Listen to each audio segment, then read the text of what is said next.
up. Where did it go?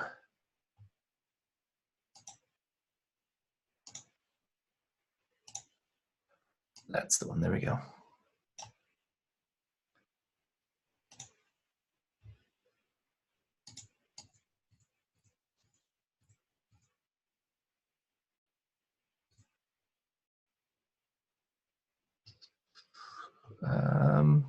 Sorry, one second.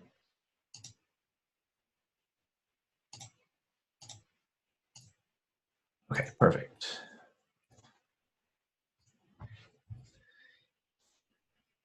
Share my screen. And we're ready to go. Okay, so today, what we're going to be talking about, we're going to continue working in functional components. Again, every single day is going to build up on what we've learned, and you're going to be reusing these things over and over again. So you will get a lot of passes over all of the material that we cover. And that's why I have confidence to tell you that by the time you're through the React unit, you will feel a lot more comfortable with this stuff because you've had 50, 60 passes over building a component and working with props and state. All right, so we're going to talk about props. And this is a little bit misleading because we're not working with React component state. This is more the term that means data. So props and data today and how data flows in a React application. And we're going to use props to dynamically pass data to React component, making it reusable in different contexts. This is really fun when we start to see because it opens up a lot of possibilities as a front-end developer. We will use nested functional components. We kind of did that yesterday already, but we'll see that just a little bit more today. And then we're going to be able to iterate over a list of data. So we'll use an array of data, and we'll generate an array of React components dynamically on the fly. It's awesome. It's really, really cool. So let's go ahead and jump into it. How would you describe what props is in a React component?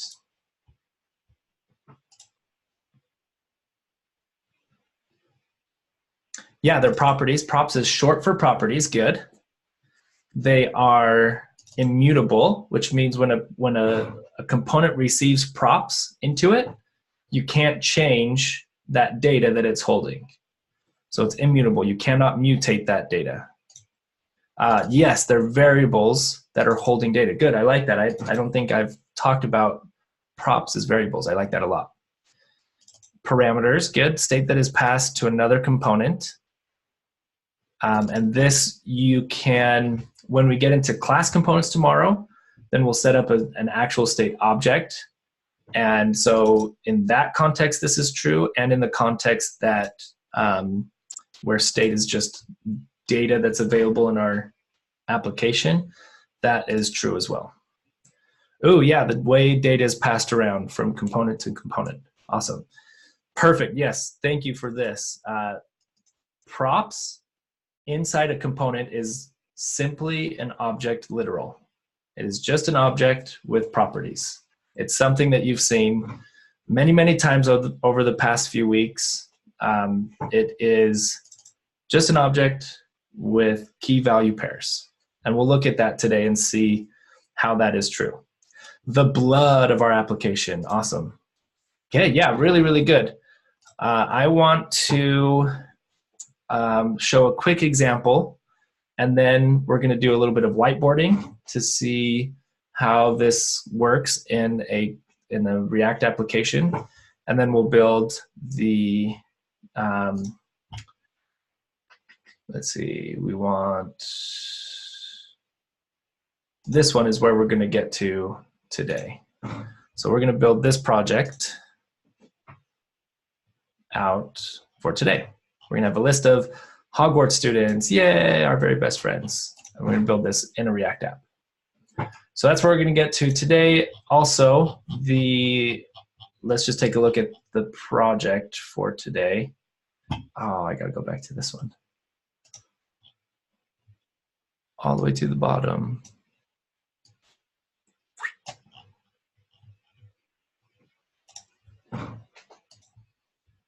All right, so project for today is project 2 in this repo. You worked on this yesterday, and I even saw some students get the click functionality. Well done with that. We'll work on tomorrow. We'll talk about accomplishing those. Okay, so this is the project for today. You'll be building this calculator in your React application, and it doesn't have to be functional. What we want to see is reusable components that are using props, and that you're taking those components and composing them together to build this piece of UI. So this we want to see this composed together well on the code side, and we want to see the design done on the CSS side, and then making this clickable and making this function is the stretch for today. So don't worry about making it clickable until you get this displayed on your screen. Okay, let's take a look at props. So we worked on this yesterday. This was our first ever React application that we built. Aw, snap. Let's load that back up. We built 3 components. We have a header that has its own file, a button component that has its own file, and then we never made a file for subheader, but we could pull that out into its own component here. But I like that it's right here inside index.js, so we can demonstrate real briefly what props are and how to use them. So let me fire this up here. Whoa, everything changed.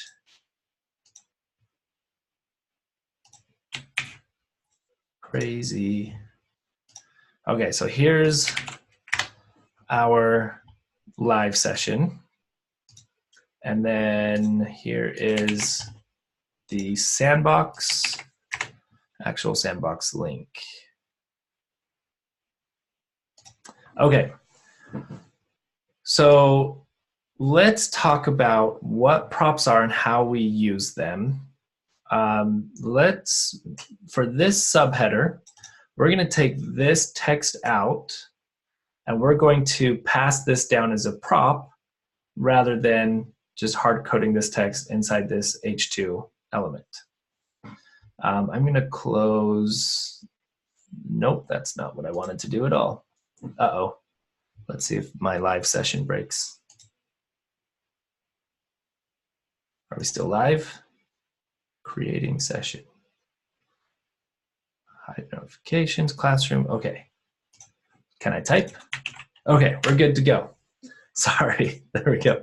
All right, just wanted to collapse that sidebar so we could have more room for our component here. So when we add a prop, that prop is, when we add a prop to a component, that prop is added as a property, as a key value pair on the props object. So where I like to start with this is in the component that's actually receiving the prop, receiving that data via props. So that's going to be on subheader here. And this component is just a function, right, that returns some JSX. That's all a component is. It's a function or a class that is rendering something to the screen. Now this function, just like any other function in JavaScript, can take in arguments. And the argument that a functional component receives, we call props. So what is props? As you all mentioned, props is an object literal, meaning it's just that thing in JavaScript that has a key, not a K, a key, and value pairs inside these curly braces, right? So simple object type, object literal just means literally an object in JavaScript. So if we're looking at props in the context of a component, it's pretty much as if we had said const props equals an object. By adding this into our, as an argument in our function, we've basically done this inside the scope of our function. So in the context of this function body, we've got props equals this empty object. Now, how do we add key value pairs here? Who can help me out? How do we add some props to this empty object?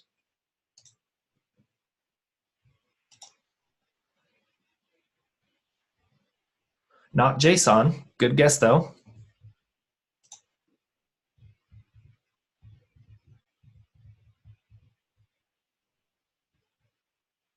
Oh, not quite. Keep guessing. Those are really good. Props.key.value as element. Oh, here we go. Yeah, so normally we would come in and we'd say props.subtitle equals some string, right? We're going to get an error here because cannot add property subtitle, object is not extensible. So that causes an issue. We can't, remember we talked about how the props inside a component is immutable. We cannot change, inside this function here, we cannot change this object. Okay, it's immutable. We can't make changes, we cannot mutate it. So this right here is the answer. We can add a subtitle prop for this component by adding an element attribute wherever we're rendering this component. Okay, someone remind us what an element attribute is, and not Josh. Someone other than Josh, tell me what an element attribute is. Give me an example of an element attribute. There's actually one on the page here in our code. Yeah, color can be one. Oh, here we go. Perfect, Joe. Yeah, class name is the one that we see here. Some normal ones that we see in HTML would be class or alt or ID. If we have an image, we could have a source. So it's this part right here. An element attribute are the things that we would add inside the caret tags on an HTML element, right? This is an element, this is an attribute, this is an attribute. What else could we have? We could have alt. There's quite a few different attributes that we can have on any given element. Now, what's really cool with JSX and makes this whole props and data flow work so well is we can add our own custom attributes to pass data from one component to another. So let's take this string out of here. We're just going to cut that out of there. And inside our app function, we're going to set a subtitle const. And let's just remove this whole string right here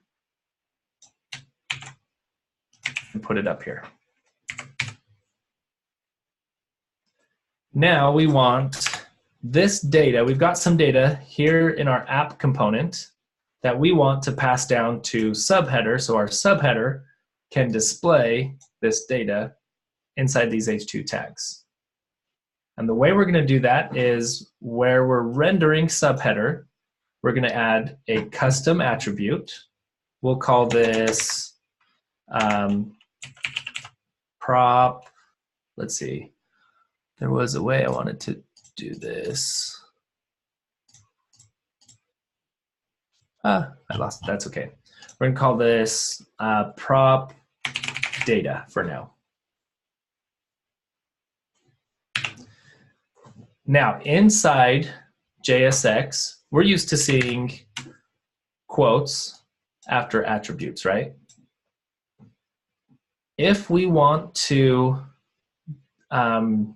evaluate any JavaScript, anything in JavaScript inside our JSX, we can actually use curly braces. So curly braces basically mean we're going to interpolate some JavaScript inside our JSX here. So we've got prop data, which gives us this. Prop data is the key inside our props object. Whatever we pass into these curly braces will be the value for this property. So let's pass in subtitle.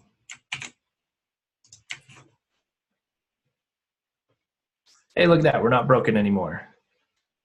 We're still not rendering what we want to render here, but we're not broken, we're not getting that error. So now our props object looks like this. And let's test this out. Let's see if that's true. Let's go console.log props. And let's pull up our console. Hey, look at that. Prop data with our subtitle as the value. See, I didn't even lie to you. I told you this is what it was like. I proved it to you. So now what can we do with this though? Well, just like an object, we can access this data by saying props.propData. So if we say props.propData, then we're accessing that value that's on the props object, on this prop data property. And remember when I told you that if we want to evaluate some JavaScript expression inside JSX, what do we use? Curly braces, yeah. So if I come here, I want this expression to be evaluated right here inside my H2. So I'm going to do curly braces, and I'm going to say props.propData, and check it out. This calls for my favorite.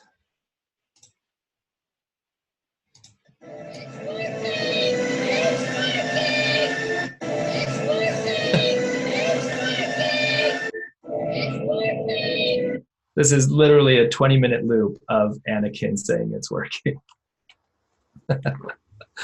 Oh, okay, but seriously, this is really, really cool stuff because we're now taking some data that's in our app component, passing it down as a prop, and rendering that data inside a child component. So app is a parent component to subheader because it is rendering subheader here. We're passing down this subtitle data as a prop, and we're receiving that right here and rendering that to the screen. Okay, what questions do you have with props here? And before we take a break, I'm going to show you why this is so powerful and why this is so cool. But first, I want to see if you have any questions.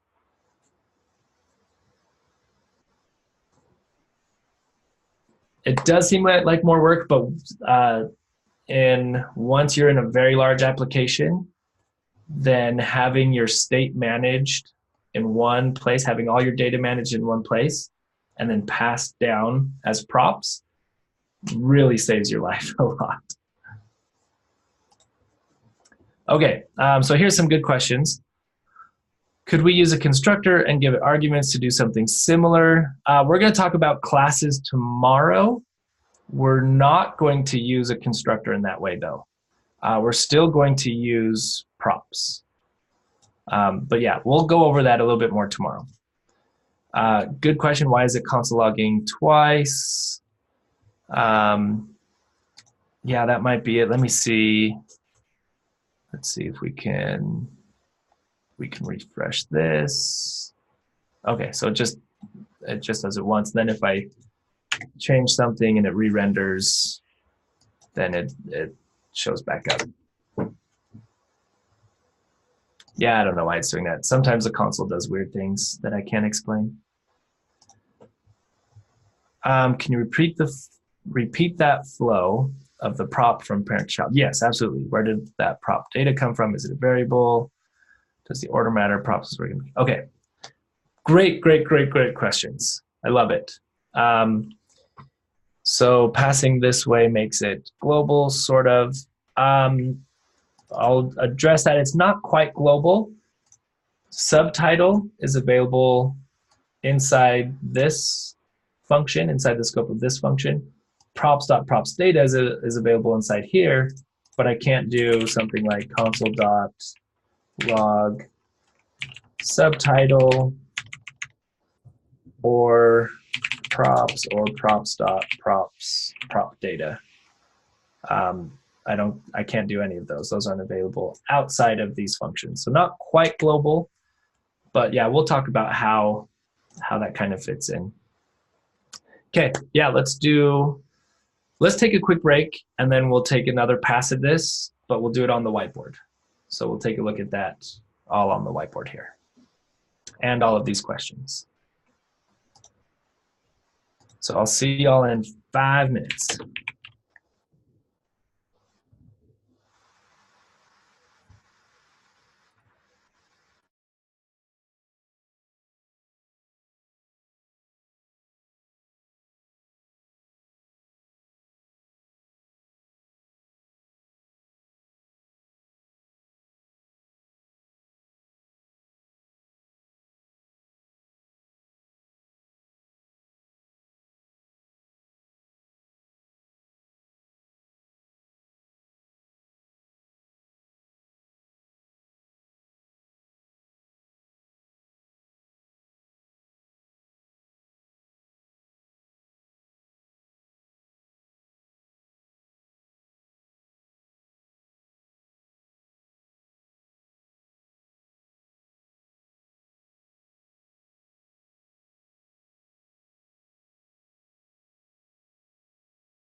Come on back to your computers. And let's pull this up. Okay. So let's take a look at the questions that we want to cover real fast. So we are going to, we're going to take a look at the flow of the prop from parent to child. We'll start on the whiteboard and then we'll take a look at it in code. And we'll answer this. Looks like, let's see. Yeah, we'll definitely take a look at this and where this word is coming from. Does order matter? It does. Absolutely. We're going to talk about that. Props data flow is top down. So you cannot pass a prop from a child to a parent. Data has to be passed down from parent to child. How is prop data accessible outside of the app function? Ooh, great question. So why is this available here?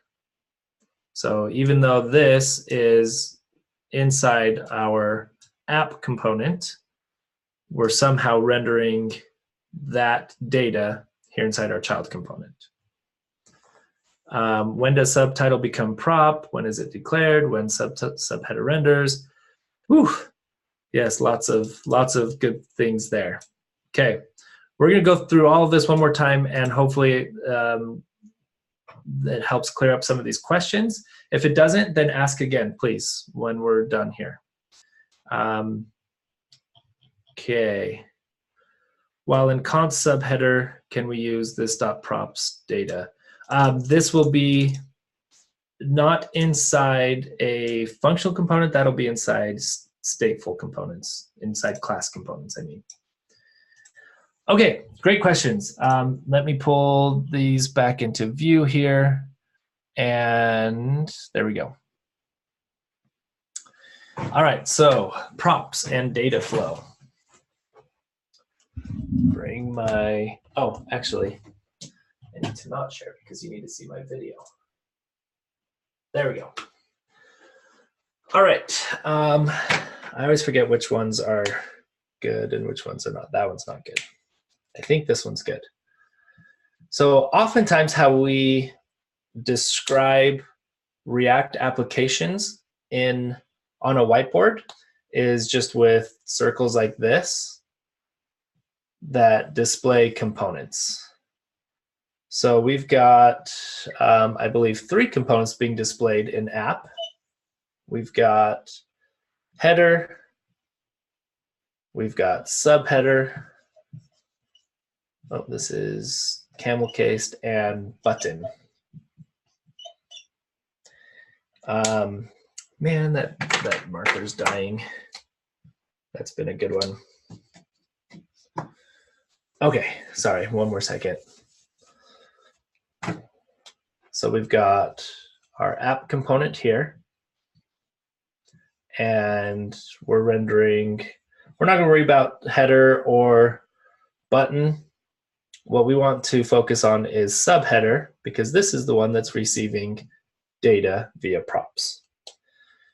So inside this component here, we've got const, what is it, subtitle, right? So we've got some data stored here in our app component. Now, when the app component renders subheader like this, we can add custom attributes. Is that the right slash? Whatever slash it is. We can add custom attributes here to pass data down to this component. So one question came up, how is this data accessible inside this function? This is a little bit hard to see, but because of the JSX, but this line of code right here is kind of like calling this function. So subheader is a function, and it's almost as if we had done this. And we're invoking subheader inside app. And when we have these attributes on here, we're passing in a props object like this. We're coming into app and we're saying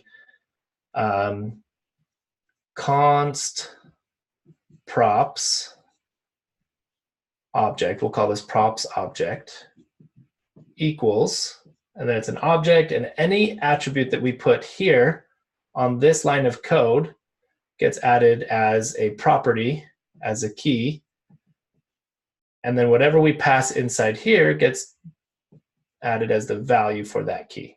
So let's just go ahead and remove this out of our way. Get out of our way button.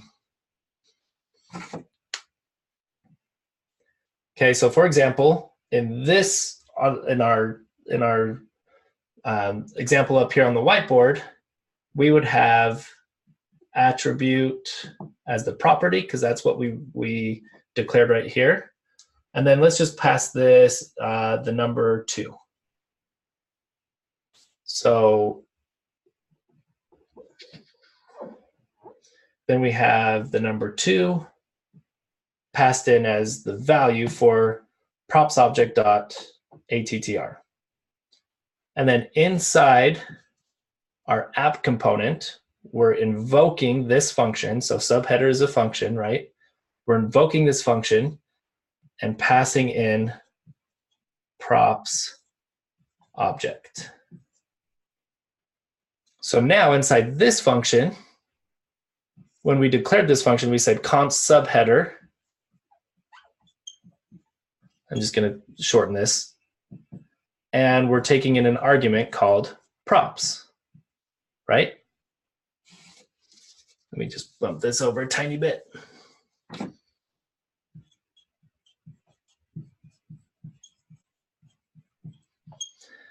So the way that this works out, and the reason that this works so well is we write this in JSX, but all this is doing in JavaScript is calling this function and passing in this props object that under the hood is being made from all of the attributes that we put onto this line of JSX. So we can treat this exactly like functions. We can treat this like we're in JavaScript instead of JSX. And let's say that we add,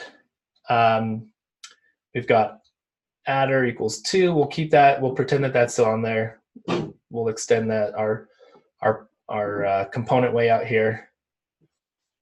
So we'll keep that as a property. But we also have now this string with some text, and we're passing that in as. Let me see what we pass that in as. Prop data. So when we type in prop data, we say equals subtitle, then we're adding a new property to this props object. Prop data equals subtitle from up here. So now when we invoke subheader with this object that is implicitly being created from this syntax, then it has this key value pair on it. It has this property, which has this string on the object we're passing into subheader. So now, when we invoke a function and pass in an argument, we can go to where that function is declared. We can go to where we first wrote that function and declared it as a variable. And we look at the parameter that we've declared here. And so inside this function, we now have this object available inside this function. So we have props dot prop data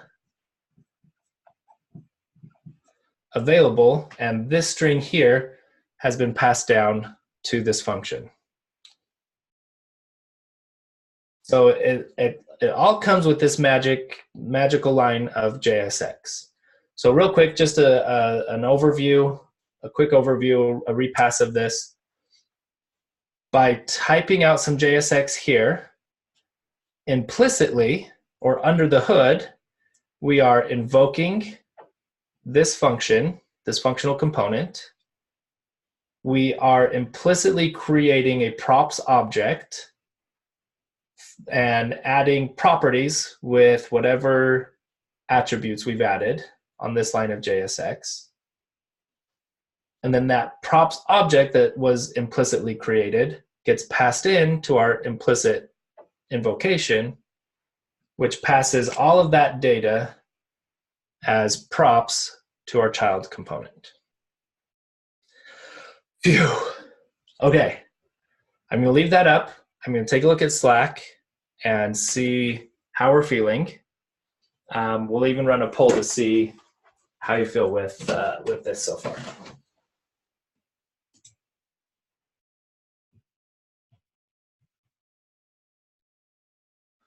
Okay, so let me share my screen real quick. There we go. Okay, let's see. So in order for it to work, you would need const subheader props. Yes, that's absolutely correct. So when we define our function, we need to pass in props here. If we don't, then we don't know, we get a bunch of errors, we don't know what props is. This is not available now inside our function. Great question. So this line right here is when the function is called. Yes, that is absolutely correct. So this line is the same as doing, and I have to do a different, this is JSX comments. I can't just do double slash. It's dumb. See, it puts it on the screen here. Anyway, so here's JSX comments. So this is the same as doing subheader and passing in our props object.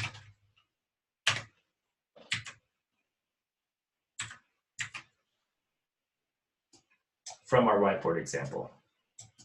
So we are literally invoking our subheader function, and we're making an object out of what we pass in here. So key value pair for our props object. So function invocation, key value pairs for our props, and yeah, that's how we get access to the data down here. All right, also, is it another thing of consistency where props.prop data would work as well as props.elephant? Yeah, so good question. So what are banana names here? What are our foobar names? We are making up, obviously, this name. We could just call this subby and get that value passed in. We could call prop data whatever we want, banana. But now look, we don't have props.prop data, right? What do we have here? We now have banana, props.banana, because this is the key in the key value pair, key value pair. So now we have to do props.banana, and we can see our data passed in here. So key value, the key on the props object is now called banana. So props.key. Technically, props is even a banana name. So we'll call this foobar. Foobar. And foobar. Because when you declare a function, you get to choose the name of the parameter, right? that gets passed in. But keep this props because that's what you will always see. That's the convention, is to keep this named props. So yeah, that's a really good question. What can be changed here? Where does the consistency need to be? I think it's important to remember that up here, these attributes are the key value pairs in the props object. So whatever you name your attribute here, that's how you're going to call it off the props object down here. Let me write that somewhere. We'll say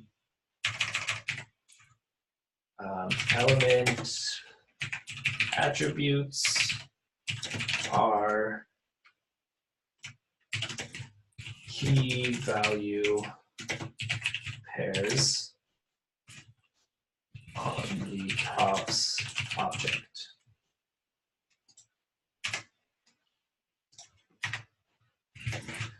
Where the key is the attribute, or we'll say where the attribute is the key. Yeah. So key, and the data passed to the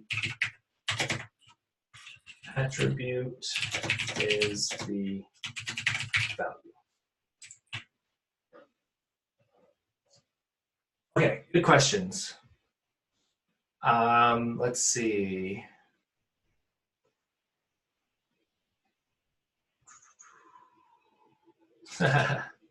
So to clarify, prop data is created in the app function where subheader prop data equals subtitle, yes.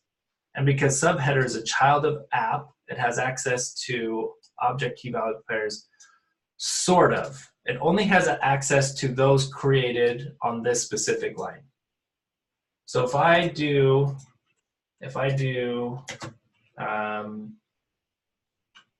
button title, or button, we'll call this button text, equals hello there, you'll notice when we console log props inside subheader, we don't have a key value pair for button text. We still only have subheader because it only takes in what's between the carets here on the props object for subheader. Now, if I go to button and I console log props, oh, let's pass in props first.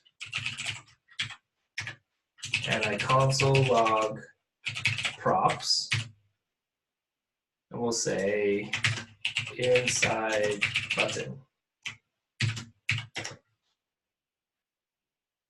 Then take a look.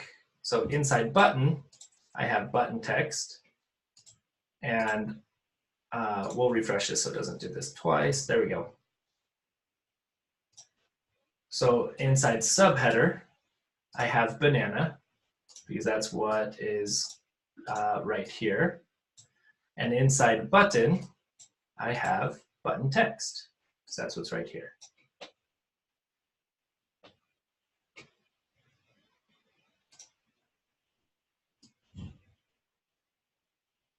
There we go. So yeah, it's not like we don't have access to props.subtitle or anything named subtitle inside our subheader. That's only available here inside app. However, we're passing the value that subtitle is holding to banana. So we have props.banana to access this string right here. So it's whatever you put on the actual rendering here. Ooh, good question. So Tenzing asks, can we pass as many keys as we wish as props in an object literal? Yes. So let's take a look at what happens if we do this. Let's say some array equals 1, 2, 3, 4, 5, 6, 5, 7. Now take a look at this. We've got an array on this props here. we'll add a string here that says in subheader.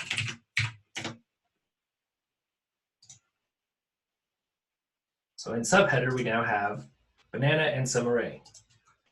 We could say, let's see, an object. We could pass in an object. So you can make, by the way, this is a good way to demonstrate this. You can pass in a variable that's holding some value, or you can pass in the literal types, like a literal array or a literal object.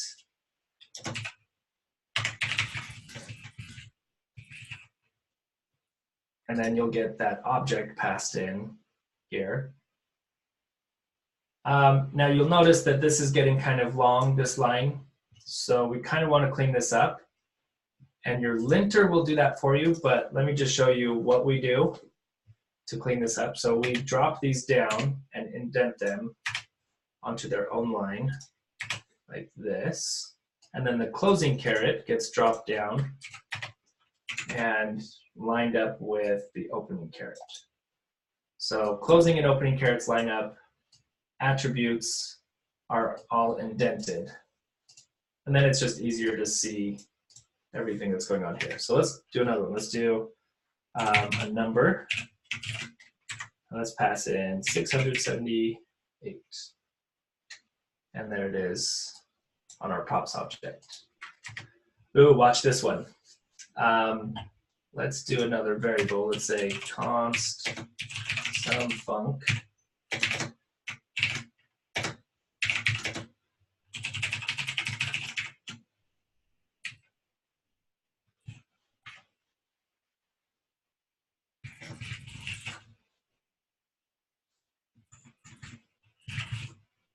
We can even pass functions down.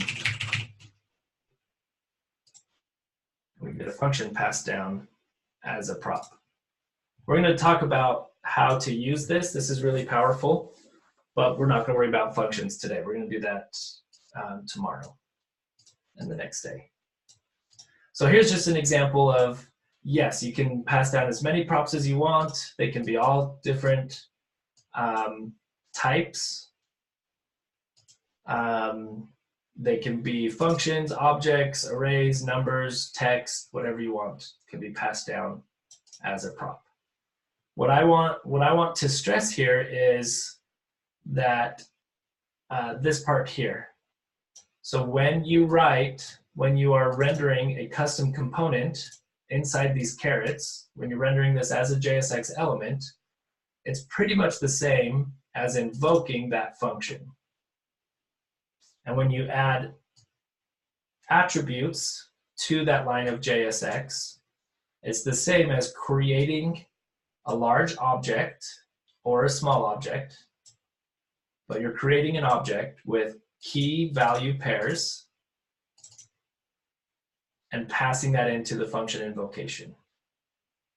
And that function, your custom component function, is taking in this object as props, and then we have access to all of those values here inside our function. So that's props. We're going to see this work in a really cool way, and we're going to see how this becomes a very powerful thing for us in React. I'm going to check out Slack one more time, and then we'll take another quick break. Okay, so for the line, const subheader equals props. So this value here, props, is being treated as the function name or as the keyword there. The props here is the parameter that the function is taking. Yep, that's exactly right. The keyword or the function name is subheader. So this is the same as writing function subheader props like that. That's going to yell at us because we have two things named the same thing. But yeah, this arrow function is the same as this here. Is it better to pass in one object with all those values or pass them in as separate objects? We'll talk about a different way to pass this in, but right now, just pass it in as this one prop. We actually don't have control over how it gets passed in. React takes care of bundling these up as a single object and passing them in as the single argument. But one thing you can look into if you want to today, if your head is already hurting, don't look into this. But if you want to, you can look into destructuring this object on this line here. That's all I'm going to say. Don't listen to that sentence if props is already confusing. Yes, absolutely. You can use regular functions instead of arrow functions if you'd like for any of your components, any of your functional components. Okay, so does JSX operate differently when it comes to hoisting since const subheaders below the app function? Yes, it behaves the same, but it doesn't actually call this until everything's been declared. So this actually doesn't get hoisted above app. If we wrote it like this, it would, right? If we wrote in function syntax, it would. But this arrow function is not getting hoisted. But app is not being called until this is declared anyways. So since we're working in one JavaScript file, this works out. If we weren't working in, or it would be less confusing if this was in its own file and just imported at the top of the page. But yeah, hoisting is still working the same. What's confusing is this is not being returned and this is not being rendered until everything has been declared. So we're still safe declaring a component down here and calling it up here. Okay. I want you to thread with emoji. We'll do emoji thread with how you are feeling at this point.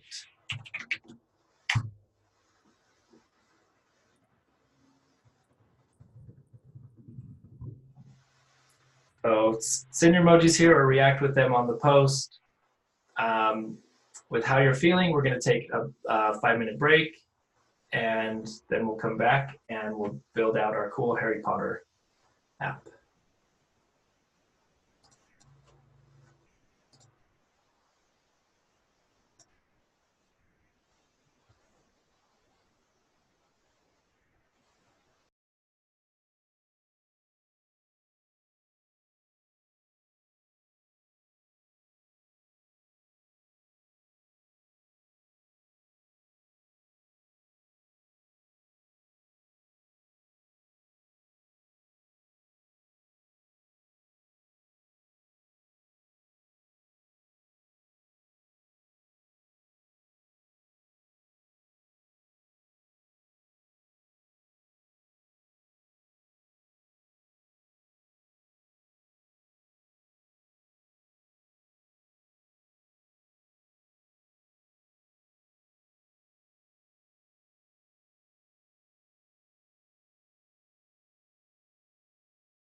Alrighty, let's come on back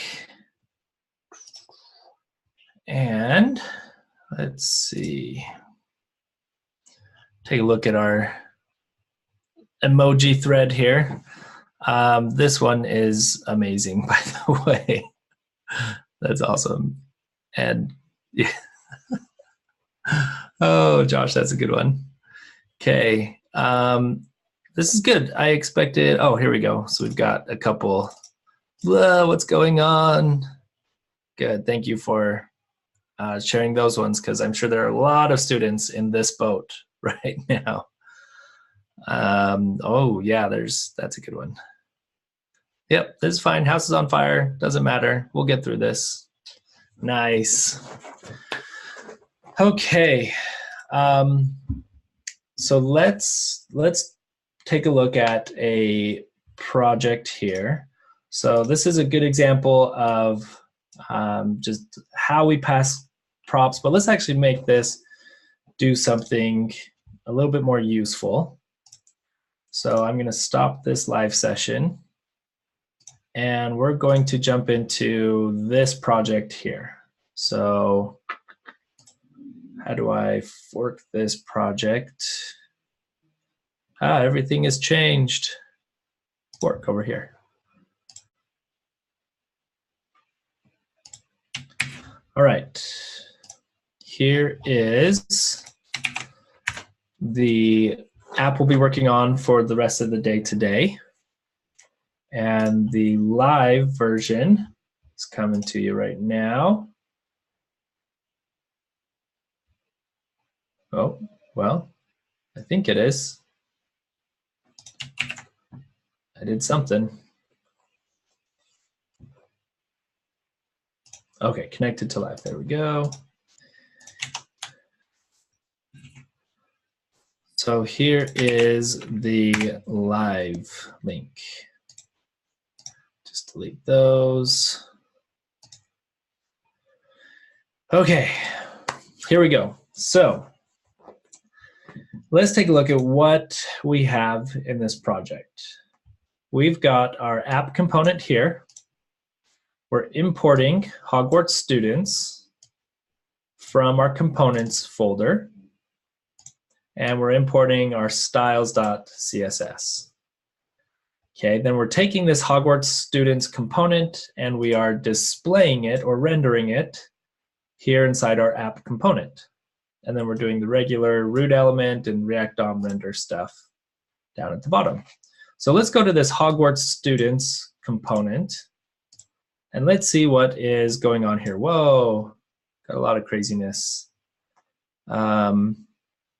So if you scroll down to the bottom, you'll notice that our Hogwarts student component is down here at the bottom. So here's our function. It's using the function keyword. So a little bit different look than our arrow syntax, but it's doing the exact same thing. And then above here, we've got 4 profiles, 4 objects. We've got a Draco profile, Hermione profile, and a Harry and Ron profile. So this is just hard-coded data. Since it's declared outside of this function, we can also access any of this data inside this function. That's just plain JavaScript stuff.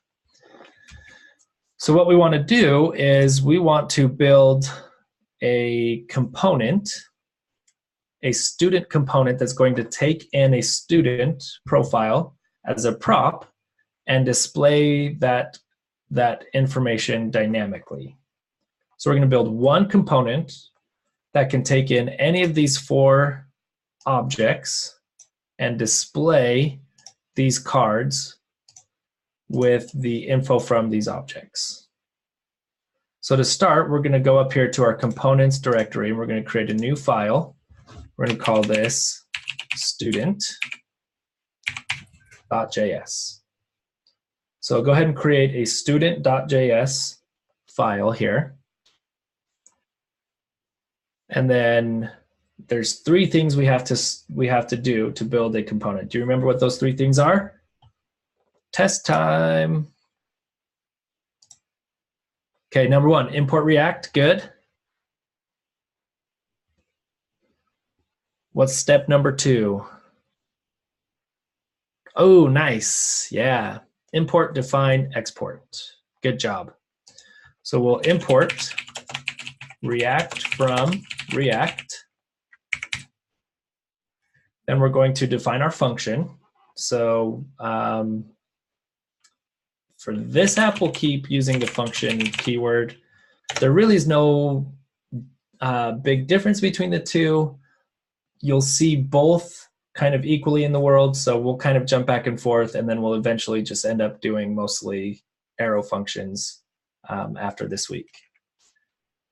So our function is going to be named, we name our component function the same as we name our file. So let's do student, and this is going to take in some props, right? So pass in props, and it's going to return some JSX. So go ahead and build out that function.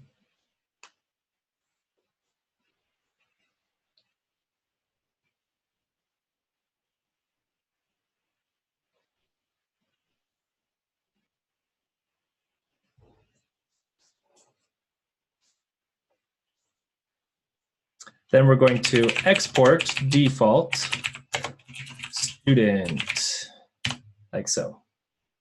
All right, and it's complaining at us because it wants us to return, it's expecting an expression inside here. So one thing that I do when I first build a component is I just build out some kind of like header. Oh, it doesn't let me autocomplete. Okay. Hello. So I just build out a quick header so I can import it into index and make sure that it's being displayed on the screen. Oh, not index. We want to import this into Hogwarts. Okay, so our student component is going to go into Hogwarts. So let's jump up here, and above all of our profiles, we're going to import student from /student. So we're in the same folder here, so it's just / and then the file name.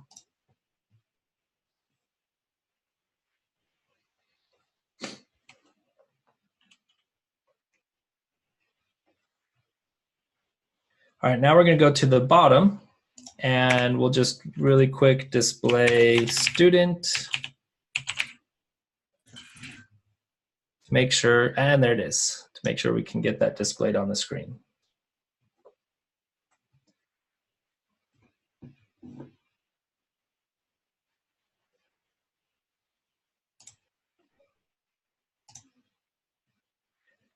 Okay, so now, if you're not at this point, feel free to jump on here, and Josh has pinned the sandbox that we're working on today, so you can jump back into here and refork and catch up to where I'm at.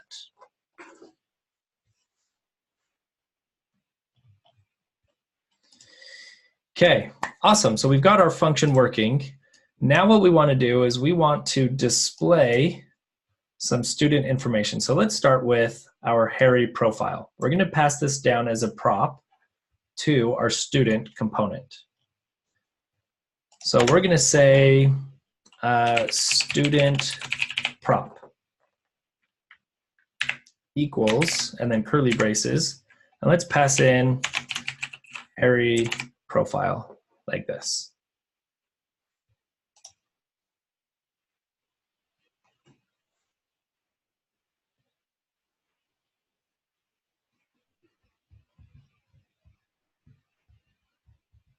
Now the next thing that I do inside my new components is first I will render some JSX, and then second, oftentimes I will want to check to make sure that props are working and being passed in.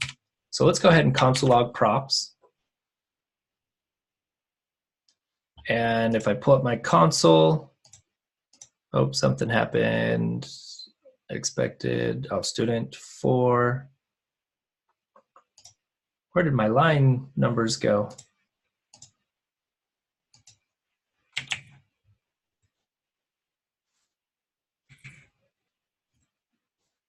Okay, it worked. I don't know what cleaned it up. All right, so I'm console logging props right here, and I'm getting an object for props, exactly as we expected, with a student prop property. So if I go back here to where I'm rendering or invoking student, this is added as a key value pair to the props object inside student.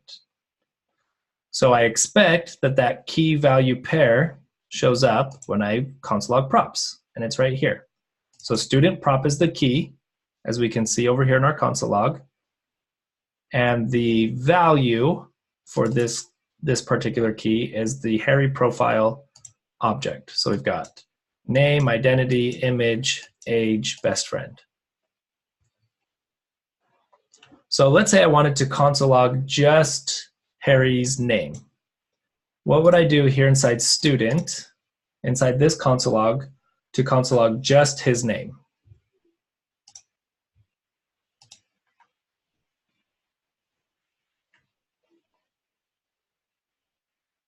Ooh, not quite. You're missing one layer here. So let's take a look at the console log. Right now, props is an object with a student prop property. So I have to go props.student prop. Okay, so there's an object. Now I can dig down to name. So now I can say dot name. There we go. So instead of returning this hello, I want you to take a second to, using curly braces, display Harry's name in this H1.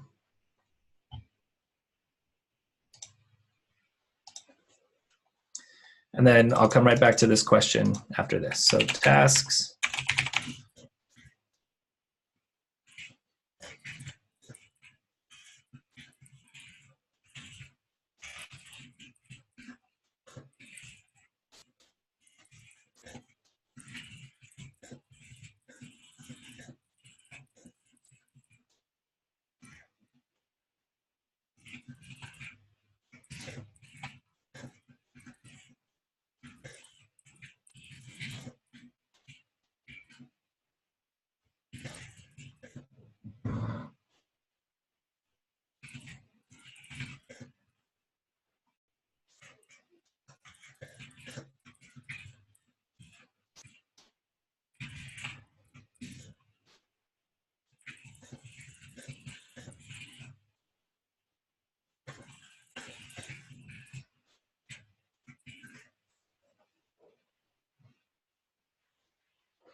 Okay, who would like to share your code here, how you accomplished this task?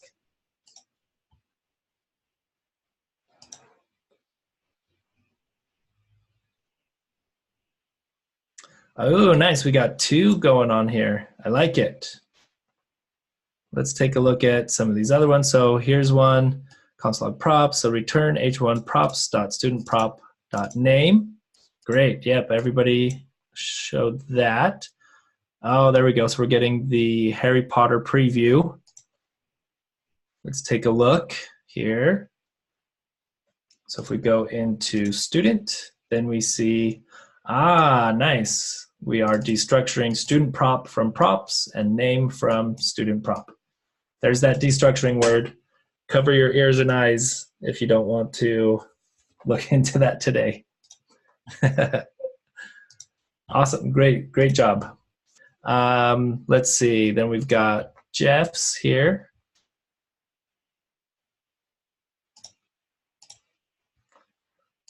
Uh-oh, I don't think you saved your file, Jeff.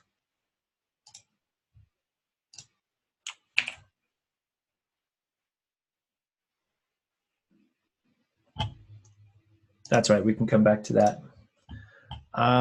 Cool, so let's take a look at, I like this, where we're calling two different properties from our object. So let's do that. Well, best friend is gonna be hard, so let's do like identity. So I'm gonna steal these, and 15 points to everybody's house, Hogwarts house, who shared code today. Thank you. Thank you, thank you, thank you. You will win the house cup now that you've done this. Oh, we need to grab the whole wrapper. Ooh, let's do this. So this is another gotcha with JSX that we can talk about. So let's wrap these inside our parentheses.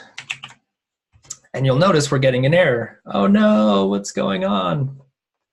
So with JSX, you cannot have two top-level elements. So you'll notice that these are not wrapped inside, these are not nested inside anything.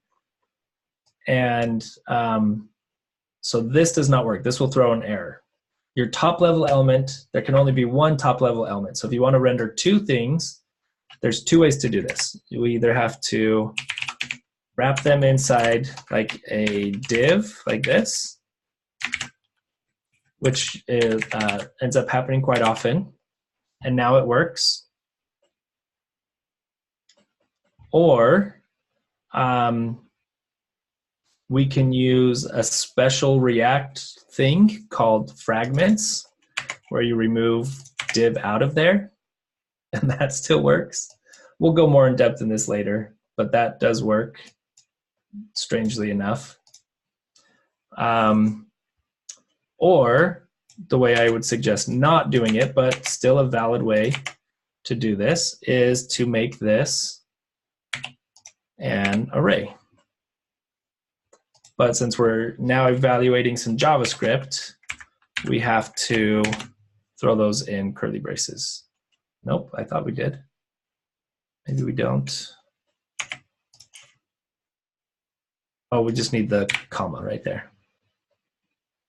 Okay, so super weird, but you actually can render an array of elements. And we'll actually come back to this because we're going to do this a little bit in a sneaky way. If you're just going to write out your components, this takes away from the idea of using JSX, right? We want to use JSX to keep our code here kind of close to looking like HTML. So we don't really like doing the array way. We like just wrapping things in a div.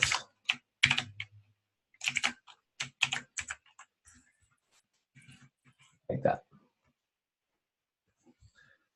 So yeah, let's take a look at what this gives us. We've got Harry Potter, we're listing the name, and then we've got the best friend's statement here. Now, just because we've got this set up already, where is, oh no.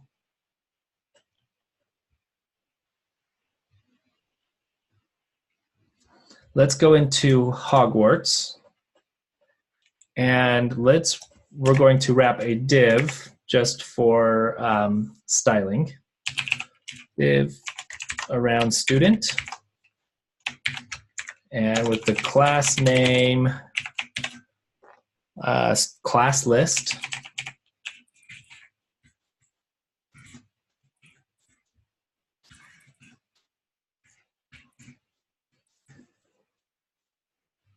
Okay, so wrap class list around where we're rendering student, and then our student is going to have a class name for its wrapping div as well.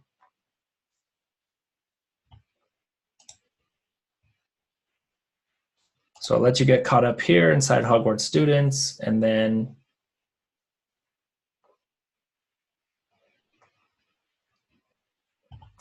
inside student.js, we'll give this class name of student-card.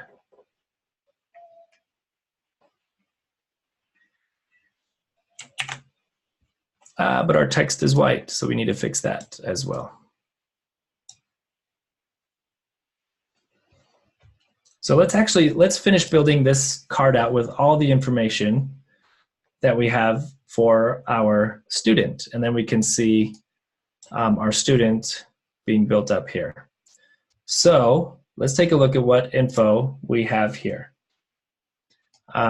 We've got a name, an identity, an image, age, and best friend. We're gonna display all 5 of these things on our student card. So let's go into student, and you're just gonna have to follow me with my class names and everything, because I know what the styling is. So we're gonna build an image tag. And image tags in our self-closing.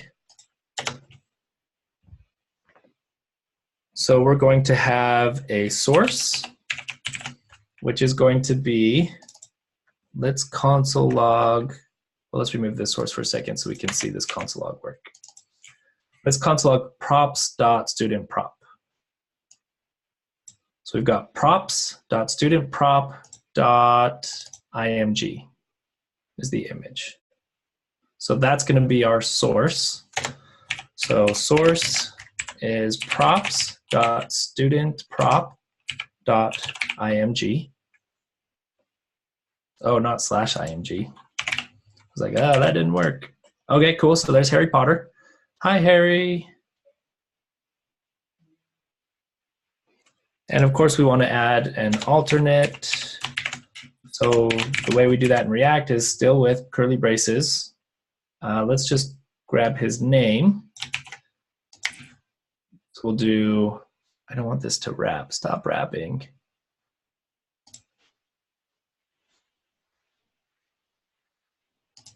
Okay. So we'll do props.studentprop.name for the alt on the image tag.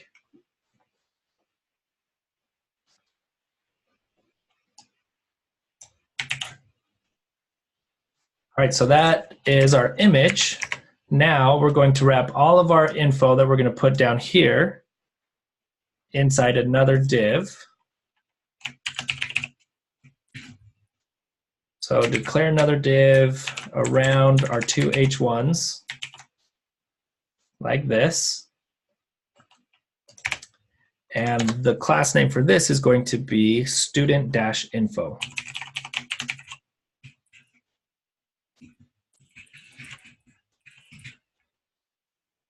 Now, what we're trying to accomplish here, I know we kind of switched gears without really talking about it, but what we're trying to accomplish here is building out our student component to take in a student prop object, right? One of our profile objects. And then we're building out this component to display all of the info from whatever profile it takes in.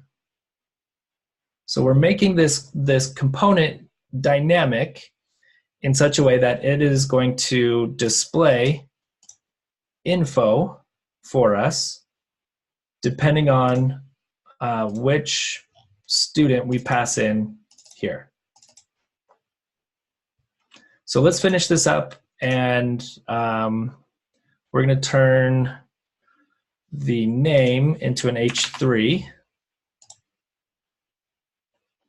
Actually, let's just grab all this code. Copy, because there's quite a bit more here. And I'll just give all of this to you guys. There's something wrong. Oh.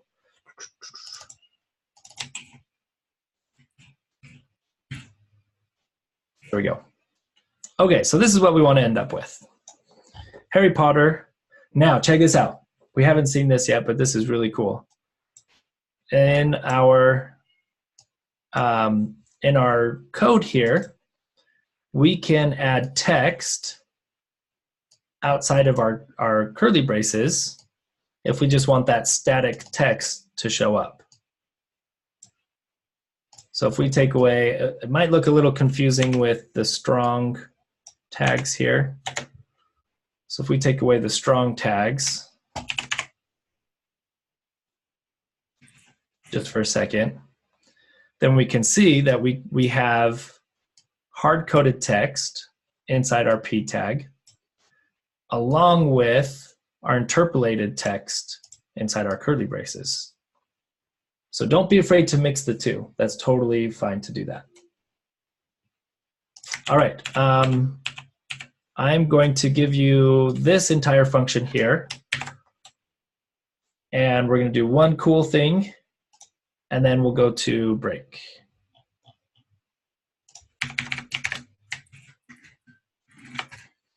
So there's the component that we're trying to build. And let me see, use fragments with class names. No, if you want to use, if you need to put a class name on your wrapper thing, then you have to use a div or something else. Can't do that. But really great question. That's really good observation there. We'll talk about DOM manipulation. We want to try to stay away from DOM manipulation as much as possible. You just learned DOM manipulation and it was so cool with JavaScript, changing things on the screen. And now we're going to tell you not to do it because we're going to let React do as much DOM manipulation as possible for us. Okay, awesome. There's your component. We should be, let me save all my files in case you need to fork off of this again, but we should be to the point that we see our Harry Potter card. Now, watch this. Let's come down here into Hogwarts Students, and let's render, I want you to render 3 more student components and pass in different profile objects as the student prop. Okay, take 2 minutes to do that, and then we'll take a quick look and take a break.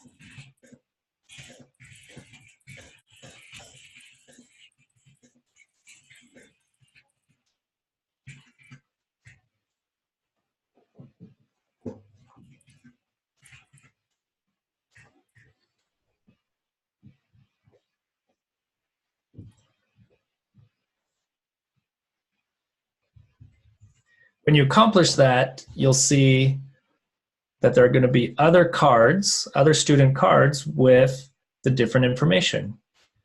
You'll see that we built student in such a way that it is now dynamic and it can take any student prop object with different data on it, with a different image URL, different name, a different identity, different age, different friends, and it will display all the data for that different, for all those different students. So let's, in interest of time, I'm going to go ahead and do this here instead of asking for examples from you guys. But here we've rendered student 4 times on the screen, and we've passed in Harry profile all 4 times. So we should see 4 Harry Potter cards on the screen, and we do. But now let's take this and let's pass in Ron profile and Hermione profile. and Draco profile. And now let's see what that does for us. Oh, so now we've got the dynamic data, the different data showing up for each friend, all because we set up student in such a way that no matter what profile it passes in, it's going to display the data from that object. All right, let's take a break, and then we're going to make this even better because it can get even cooler than this. I'm going to actually real quick see if there's any questions that I missed. Okay, doesn't look like it. Let's take a break, and we'll come back and finish this up.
Okay, come on back to your computers.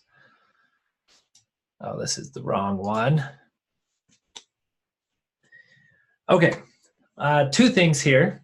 First, we want to, we're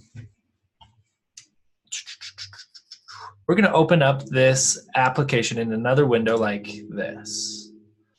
So this double box button thing here, if you click on it, oh, cool, that toggle. Wait a second. I'm confused. Anyways, I don't know what that toggle does yet. I got to explore that a little bit. But this one, open in a new window, opens our project in a new window. Now, the reason we want to do this is we want to inspect, as someone asked earlier, how can we inspect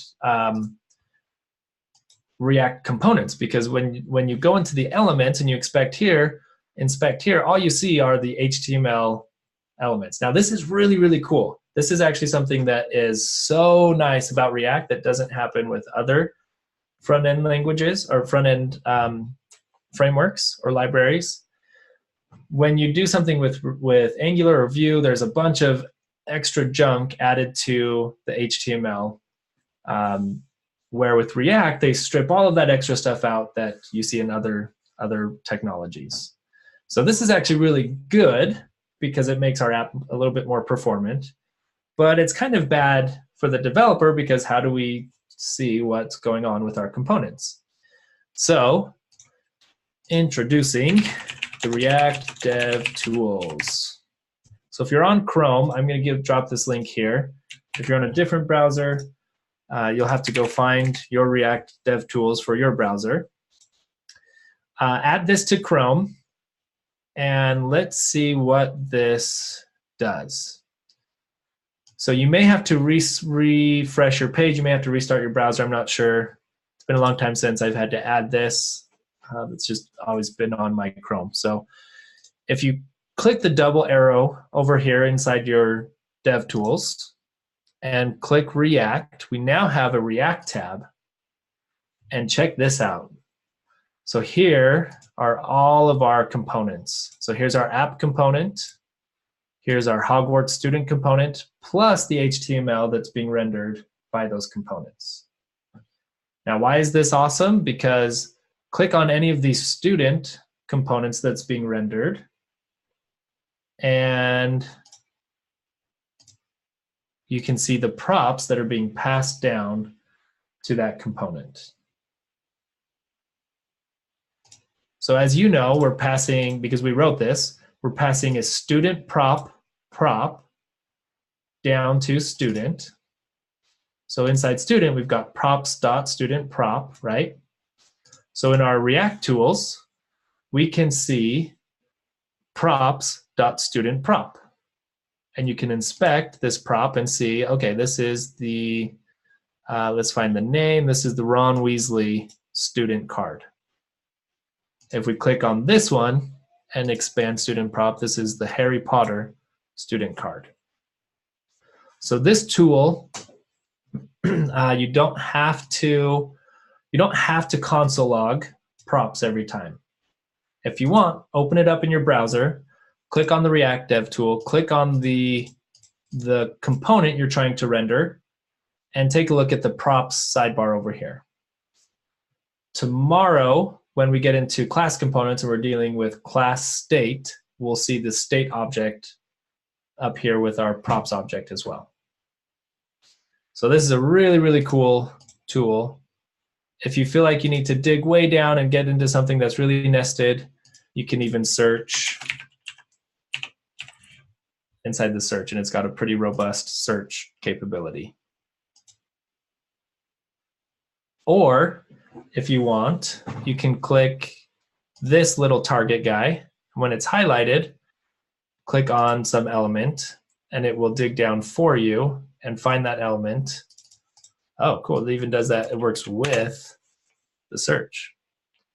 So we clicked on this particular piece of text, and it highlighted that text for us. So let's try this one, and it highlighted that text for us. So really cool tool there. Yeah, so a couple people are saying that they downloaded it and can't find this. You may have to restart Chrome. You may have to refresh your page. A trick to restarting Chrome is type in Chrome://restart and hit enter. It will shut down Chrome and it'll open it back up with every tab that you had open back to where it was. So pro tip.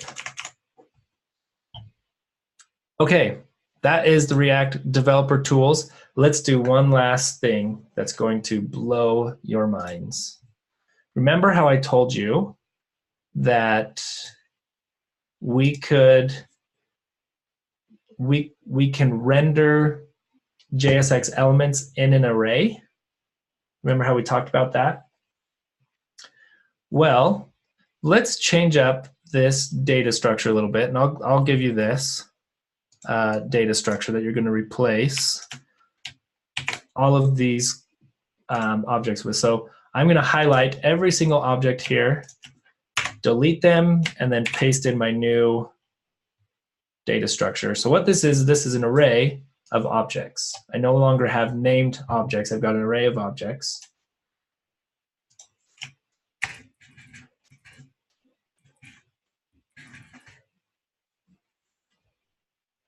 So there's the new data. Go ahead and copy and paste that in place of all of those objects. And you can see we're getting an error here because Harry profile, Ron profile, none of these profiles are defined anymore. We just deleted them. They're now in an array called students. Now the reason we're doing this is what our data is going to look like more often than just having individual objects, right? So when we have a list of data, it's usually going to be put in an array instead of individual objects with their own name. So we want to kind of plan for that. Even in these practice apps, we want to try and mimic that as close as we can. But now we have a problem. How do we pass down our info? Well, we could do this: student at 0, student at 1, student at 2, whatever, right? But that's not very dynamic. That doesn't help us very much. What if we're getting this array from a database and another user goes in and adds a new Hogwarts student? We would have to come in here and we would manually have to add a new line, a new student code with a student prop and pass in that new object, right? That would be at 4. We don't want to have to do that. We want this to be able to take in any number of students dynamically. So we're going to use what we just learned about arrays and JavaScript and JSX rendering components inside an array. Well, luckily, we have an array function that returns a new array. And inside that new array that it returns, it's going to have an element for every single element on that function. So let's just delete everything out of class list. And it looks like a lot of people are commenting on this already. So we are going to use map, not for each, because for each does not return a new array. So we're going to use map so that it returns a brand new array. Because we eventually want to get to the point that we have something that looks like this. Well, let's drop this down and we'll go like this. And we'll give all of these commas.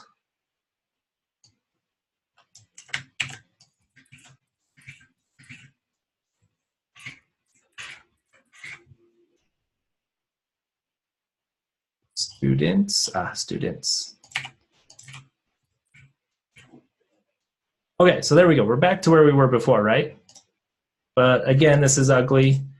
And again, we're hard coding our instances of students. So if there were 5 students all of a sudden in the list when we woke up tomorrow, we would have to come and add this line again. So this is what we're trying to achieve. We can achieve this from this array with .map. And what this looks like is, since we're going to use .map, we're actually going to be doing some JavaScript. So we need our brace interpolators, bracket interpolators.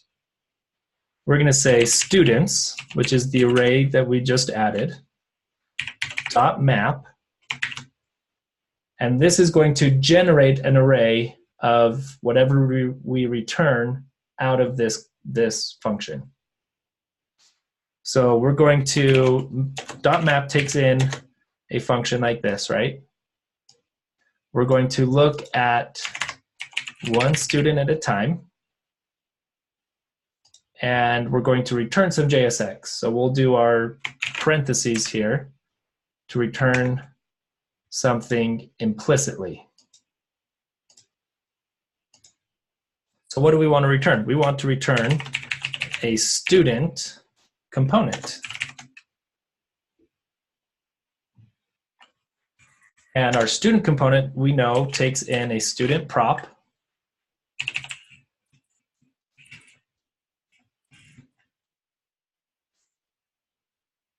And what are we going to pass in here now? Well, .map is iterating, or it's looking at every single element inside our students array. And on each iteration, it's looking at a different student object. So we can actually pass in student right here,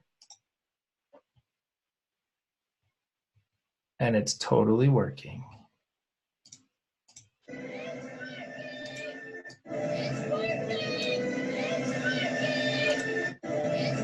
It's so cool. Yep, 5 weeks of that. You're welcome. Okay, so mind-blowing, right? This is crazy. Let's take a look just really quick at how we accomplish this, because this is just like, what just happened? Ah. All right, so we are, remember, we're trying to accomplish rendering an array of student components. .map returns an array. Whatever we return out of .map is going to be the element for that array, the elements inside this new array that .map's returning. So we're using an arrow function here, and we're implicitly returning this line of JSX. So for every single element inside students, we're actually making a new array with however many students we have inside this array. We're rendering student for each student inside the array. Wow, that sounded really confusing. Let me try again. So we've got 4 student objects inside our students array. Our .map is going to make an array with 4 elements inside of it. And those 4 elements are going to be this student component with the different student objects passed down as student prop. So if we take a look at this under the hood, we can see that we're again rendering student 4 times. And again, the student prop is being passed down dynamically with different objects. Something that might help is to kind of rename this a little bit, because student, student, student, student, it's a little bit hard to see what this is from. This is another foobar banana name. So we can rename this student from map and then pass that down.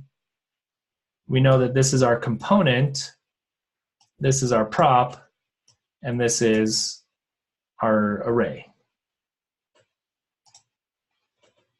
All right, let's open up Slack, see if there's any questions, and then we'll look at the project for this afternoon.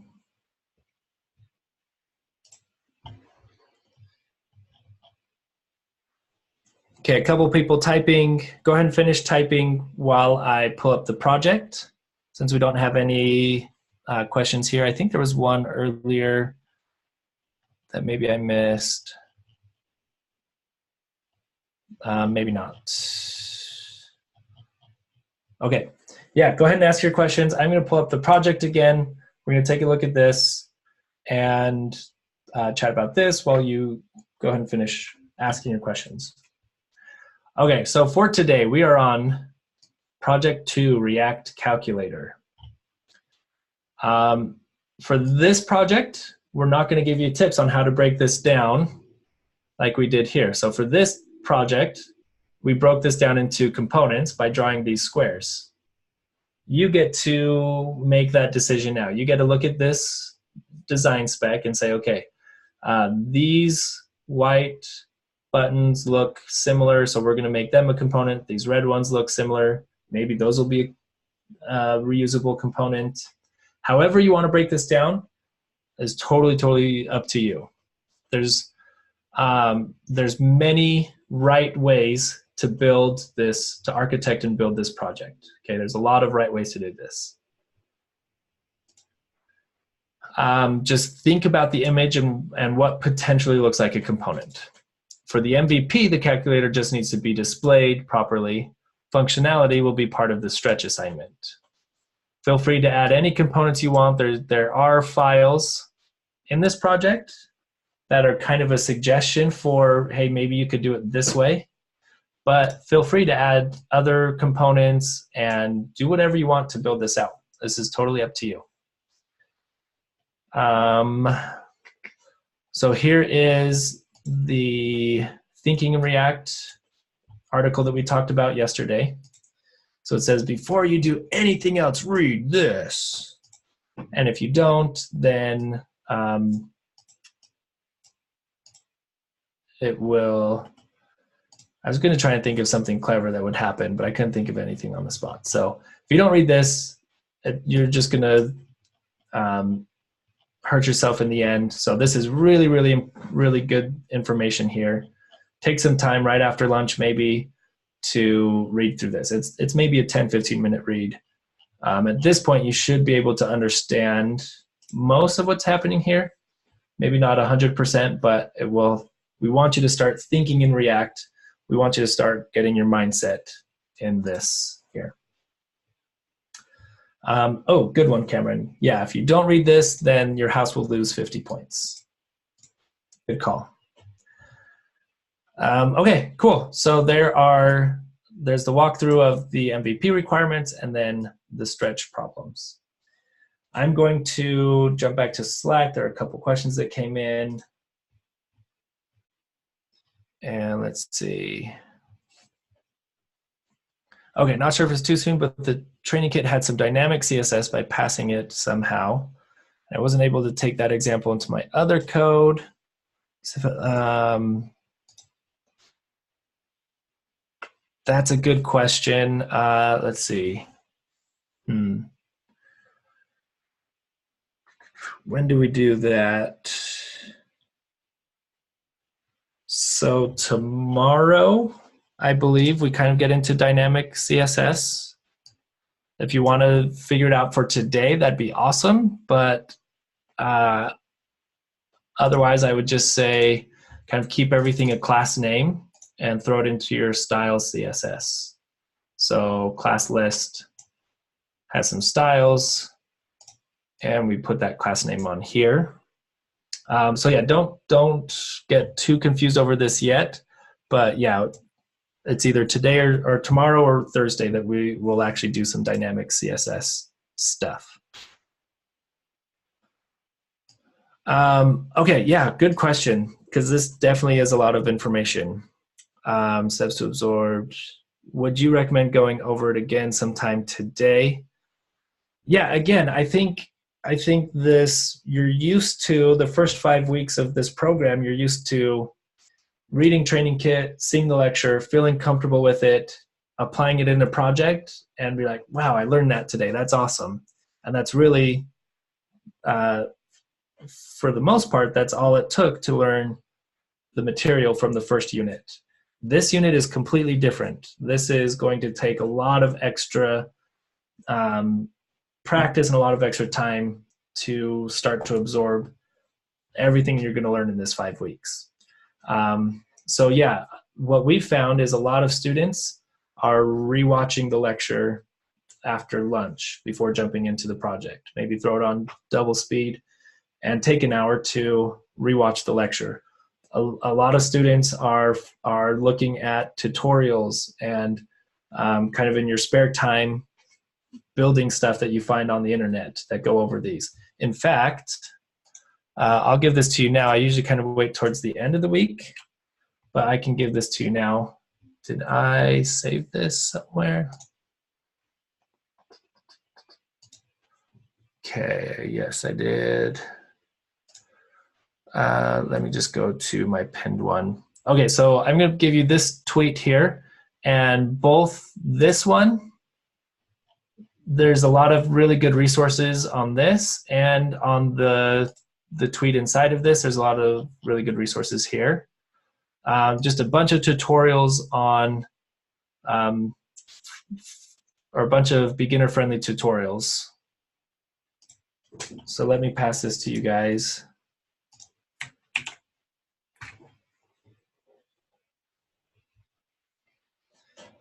Take a look at both of those, and there's some good resources there. Now, that being said, there is, I found this out, there is a thing called tutorial paralysis, where all you do is tutorials all day and then you never get into actually building something on your own. So don't get stuck in that. Don't swing the pendulum too far. We still want you in the projects building on your own. But over the next couple weeks, jump into some of these tutorials every once in a while when you have some free time and get some more exposure to this information, because there's no way that you're going to learn this just by the lessons. It's going to take a lot of extra passes at this material to become proficient here. Really great question. I really, honestly, I really wish there was a way to alleviate that. And we're working really, really hard to figure out how we can soften the blow of the React unit. And I think we've gotten to a good place. It actually, to be honest, used to be a lot harder. But I think there's still ways that we can improve. So that's my recommendation for that, Chad. Okay. Yeah, right. Oh my goodness. Cool. So we'll go ahead and end there, and we'll call it a day. Let us know again. Oh, one last thing. Please remember the 20-minute rule. I know that this is hard, and I know you just want to figure it out right away, but part of the biggest part of your growth is going to come from that frustration and pain. So if you're not struggling for about 20 minutes, if you're not giving yourself that time to struggle and think and research, you're not going to grow as much. So before reaching out to your PM or to other students, make sure you take that 20 minutes and follow that 20-minute rule. All right, have a wonderful afternoon, a good lunch, good luck on the project, and I'll see y'all tomorrow.